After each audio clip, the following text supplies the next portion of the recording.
Warning: our YouTube channel and its videos may contain scenes, language, and content that may not be appropriate for all audiences. These videos include surveillance footage, undercover pursuit of suspects, actual police and rescue operations, and fearless confrontations. If you do not approve of the content, please do not watch our videos. If you wish to continue, we strongly advise that you proceed with caution. Viewers' discretion is advised. Bitag, Lex, madalas nating naririnig na ang kabataan ang pag-asa ng bayan. Naniniwala pa rin kayo dyan? Oo naman. No?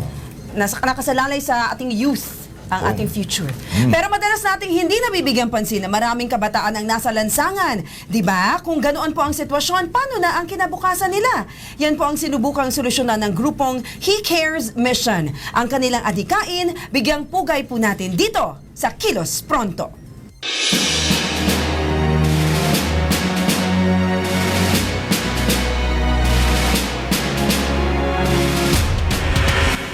Mindset Revolution.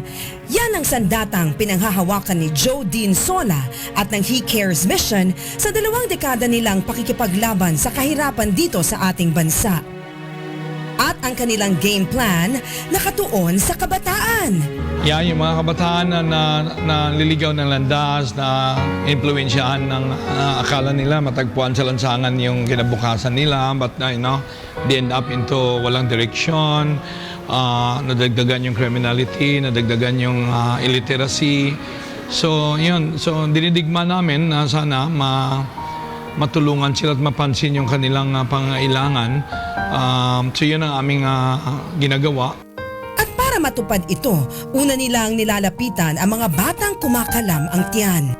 We are cooking for 500 kids every Saturday. Then every day, we're inviting kids from the street to come and find some rest dito sa lugar, at saka give them access for water, give them access for table, for food, for clothes.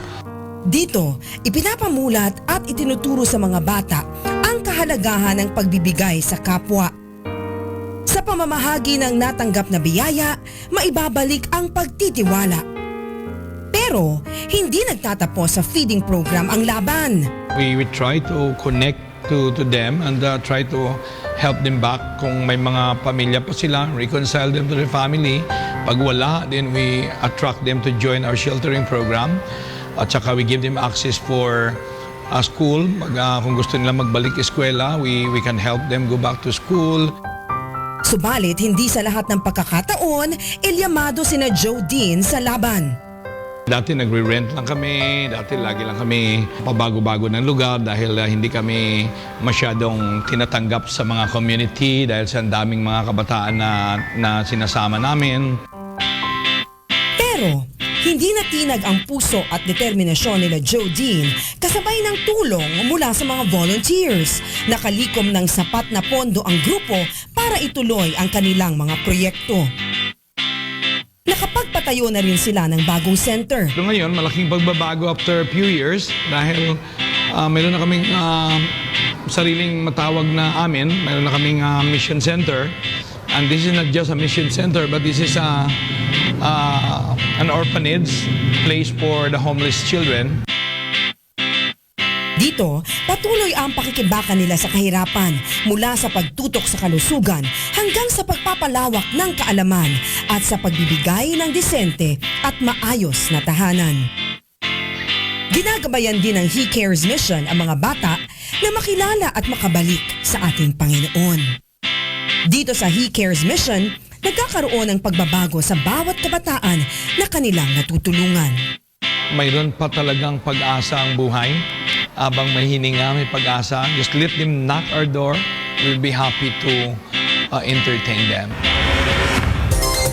Cast all your cares upon Him, for He cares for you. 1 Peter 5:7. Yun ang ano na. Sana magpatuloy pa at lalo pang lumago ang He Cares Foundation. Sa may Visayas Avenue yan eh. Kasi, Alam mo, sige, tutuloy. Alam mo, kapag may mga ganitong grupo, hindi ho mapapariwara po yung buhay ng mga kabataan na nasa kalye. Dahil kapag na-expose po yung mga kabataan sa murang edad pa lamang, kung kasama ho nila mga kriminal, Tama. sigurado hong kriminal po yan hanggang sa paglaki ho nila. Yeah, Mabutit meron ganito pong He Cares. Pero alam mo, ako, mananawagan tayo. Maraming malalaking foundation dyan. O di kaya, normally, alam ko, isa dyan, malaking foundation. SM Foundation, si Henry C. Kung nakakatulong ka sa mga malaking eskwelahan dyan, may mga pera naman yan eh. Bakit hindi mo lang italay ng espatakto? Hamon ko sa iyo, Henry C. Yun. Total, anyway, tinatayo mo sa mga Miriam College, which is maganda rin naman. Ba't hindi mo itayo para sa mga kabataan, sila yung future generation natin? That's right. Siguro baka hindi masyado makakuha ng tax break. Ganun ba, Henry C? Sana supportan Tanong ko lang. mo.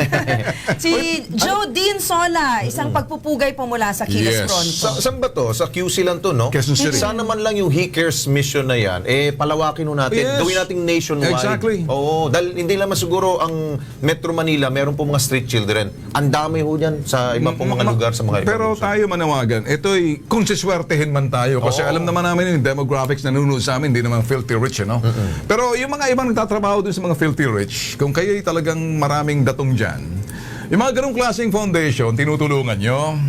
Yung mga milyones ninyo dyan, wag niyo muna isipin yung tax break, ang balik sa iba, hindi yung tutulong kayo dahil gusto ninyo, may tax break, may tax shelter. Ibang usapan na yun. Nagkagalit ba ako? Hindi naman. Hindi naman, nakikiusap. Nakikiusap ako ah! Nagpaparamdam lang. Okay.